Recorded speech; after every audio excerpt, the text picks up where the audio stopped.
Le mec arrive, il pète ma serrure, ça me coûte quasiment 2000 €. Bon, TikTok va sûrement boycotter cette vidéo comme toutes les autres que j'ai postées depuis 3 jours parce qu'ils veulent absolument me faire payer 9 € pour que j'ai 5000 vues, donc nique sa mère. Mais c'est pas grave, story time. Parce que là, les gars, dites-vous que je suis rentrée chez moi il y a 20 minutes, il est 23 h. 23 h alors que je suis dans cette localisation-là depuis 20 h. Donc vous vous doutez bien que c'est pas par mon pur consentement éclairé que je suis restée quasiment 3 heures dehors. Non, non, non. C'est pas par mon pur consentement, surtout par 40 degrés dehors, parce que ici il fait encore 40, et avec un chien qui est âgé, qui a 12 ans, qui est à la limite de clamser dès qu'il fait un petit peu chaud, ok? Donc bref, je vous explique. Je décide en rentrant chez moi à 20 h, après 9 heures de travail où j'ai pas eu la clim, un trajet en voiture où j'ai pas la clim, et une migraine qui ne m'a pas quittée depuis 9 h du matin. Je rentre chez moi, je décide d'aller promener le chien puisque je suis seule à la maison en ce moment, mon conjoint n'est pas là. Je descends et je promène mon chien autour du bâtiment parce qu'il y a de l'herbe et qu'il fait tellement chaud que ce chien ne tient pas la chaleur, donc je ne la sors pas pendant 40 minutes. Jusque là, tout va bien, ok? Jusque là, tout va bene ma bella.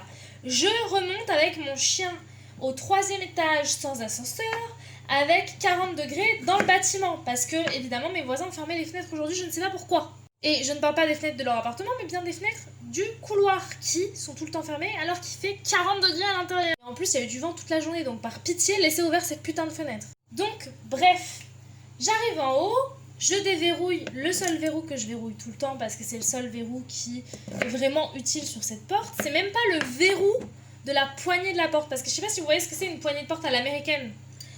Et je m'en souviendrai toute ma vie que ça s'appelle comme ça parce que moi je savais pas comment ça s'appelait un bouton de porte pour moi. Ok. Je ne la verrouille jamais par la poignée parce qu'en fait ça sert pas à grand chose ici. Et surtout je sais pas comment ça fonctionne, donc nous on l'a jamais fermé comme ça. Et en vrai tant mieux. Et surtout on n'a pas changé le canon de cette serrure là, mais on a changé le canon de toutes les autres serrures. Donc en vrai on s'en fout un petit peu. Bref, donc je vais pour déverrouiller le seul verrou que je ferme. Surtout quand je pars seulement 5 minutes et que je suis en bas de chez moi. Et donc voilà, je déverrouille et tout, et la porte ne s'ouvre pas. Premier problème. Donc moi, mon premier réflexe, comme le verrou il est monté à l'envers, je me dis peut-être que je l'ai pas tourné dans le bon sens. Je retourne la clé dans le bon sens. Ça ne s'ouvre pas. Je commence à me dire, bon, c'est peut-être la poignée qui est un peu bloquée, parce que la poignée avait tendance à se bloquer de temps en temps, mais jamais très longtemps, et j'ai toujours réussi à ouvrir la porte. Bref, après 20 minutes de panique et d'essayer d'ouvrir la porte, je n'arrive toujours pas à ouvrir la porte, donc je me dis bon bah je vais essayer d'aller voir s'il y a un voisin qui peut m'aider ou quoi. Je sonne zéro vanne à toutes les portes de mes voisins, ok? Entre ceux qui ont la sonnette qui marche pas et juste ceux qui n'ouvrent pas, il y a personne qui est venu m'aider. J'étais en train de chialer, en plus j'avais un mascara qui tenait pas, donc je me suis démaquillée et heureusement parce que j'avais du mascara partout, en plus c'était bleu turquoise, donc autant vous dire que le mec il a dû me prendre pour la folle du bus quand il est arrivé. Bref, il n'y a personne qui m'a ouvert, personne qui m'a aidé, sauf une voisine, et j'ai eu de la chance parce que j'ai poireauté 30 minutes avant que quelqu'un m'ouvre. Et en fait, moi, c'était pas tant pour moi que j'avais besoin qu'on m'ouvre, même si j'aurais aimé essayer de trouver une solution moi-même sans avoir à payer. Mais c'était plus pour mon chien, parce que mon chien, comme je vous le rappelle, il est âgé. Il fait 40 degrés dans le couloir, et même si je vais dehors, il fait pas beaucoup plus frais dehors. Donc j'étais un peu paniquée parce que j'avais peur pour elle, elle arrêtait pas de halter très très fort, et j'ai trop peur d'un coup de chaleur. En plus, honnêtement, il commençait à se faire tard, donc je me suis dit je vais pas rester là toute la nuit. Enfin, en fait, j'ai un peu paniqué, surtout que comme je vous l'ai dit, mon conjoint est en déplacement.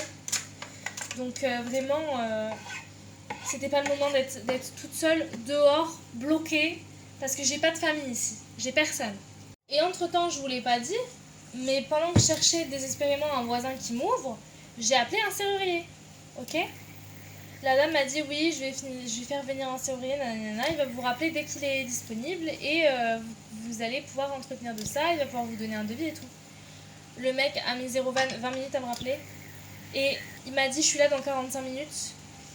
Il a mis 1h30 à venir. Voilà. Sachant que je lui ai dit s'il vous plaît faites vite, j'ai mon chien, il fait 40 degrés, mon chien ne supporte pas la chaleur, il est vieux.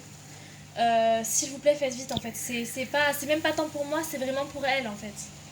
Bref, résultat de ma soirée, à 22h40, le mec arrive, il pète ma serrure, ça me coûte quasiment 2000 € parce qu'il faut reposer une serrure, pareil, et je suis obligée de garder une serrure à l'américaine parce qu'une serrure classique, ça vaut encore plus cher, voilà. Donc 2000 balles, alors heureusement c'est remboursé par l'assurance parce que je suis propriétaire de mon logement et heureusement les choses sont plutôt bien faites, j'ai pris une assurance, de toute façon je suis obligée pour devenir propriétaire, donc voilà. Mais résultat, moins 2000 balles sur le compte bancaire. Voilà, résultat de cette soirée avec une journée, ma foi, fort sympathique.